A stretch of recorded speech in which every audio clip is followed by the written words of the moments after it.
Bonjour, comme promis, me voici, donc bienvenue dans l'atelier de Coco Patch. Je suis Corinne et je vous présente ma nouvelle machine à coudre, la Janome Memory Craft 6700P.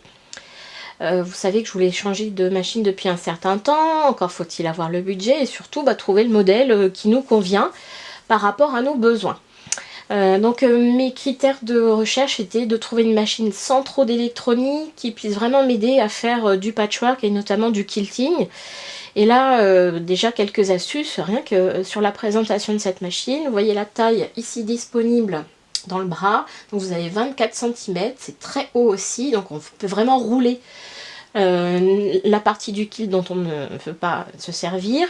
Et vous avez un éclairage à LED qui est absolument super. Ici également la tête de la machine est assez dégagée, on peut avoir une bonne vue sur le pied de biche. Donc ça c'est une première chose. Deuxième chose, elle a des astuces qui m'ont vraiment convaincue également. D'abord la genouillère, alors ça c'est absolument génial en patchwork puisque ça vous permet de lever votre pied de biche sans y toucher.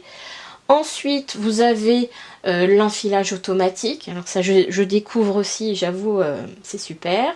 Vous avez ici de quoi faire un point noué pour le démarrage éventuellement. Baisser également l'aiguille. De base, elle est réglée pour avoir l'aiguille en bas.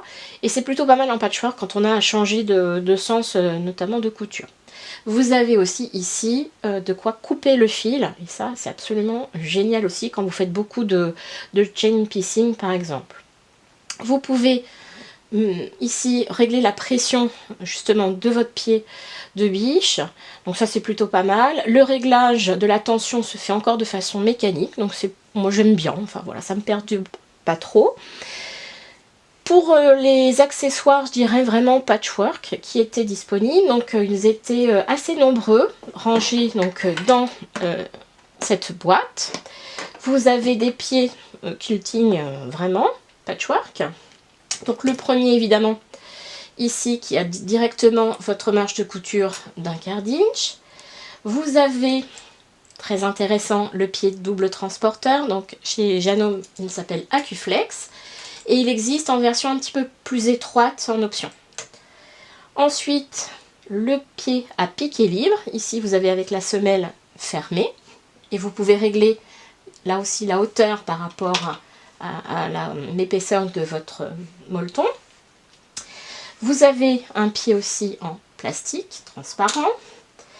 Et enfin, vous avez de quoi changer également les semelles de ces pieds avec notamment celui-ci qui est en plastique pour faire de l'écho, et également celui-ci qui est ouvert.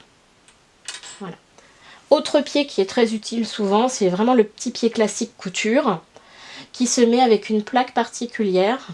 Sur cette machine, vous pouvez changer 3 plaques à aiguille, 1, 2 et 3. Elles sont très faciles à changer. Vous avez un bouton poussoir sur le côté.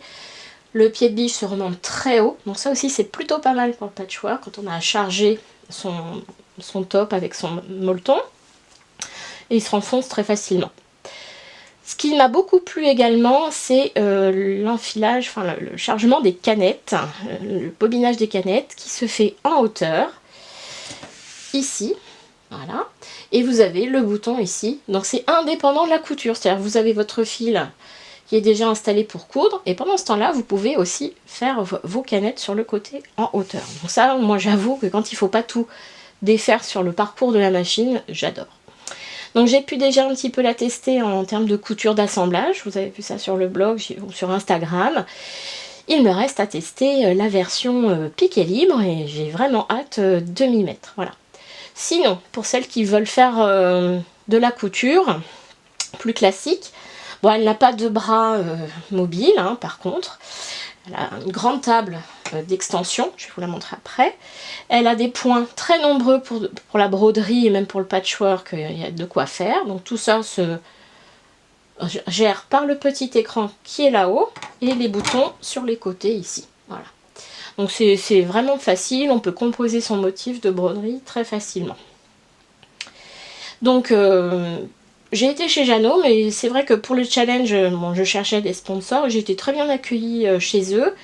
Et du coup, écoutez, maintenant reste à la tester vraiment de façon approfondie pour voir si c'est vraiment celle qu'il me fallait. Mais en tout cas, les premiers débuts sont vraiment très très encourageants.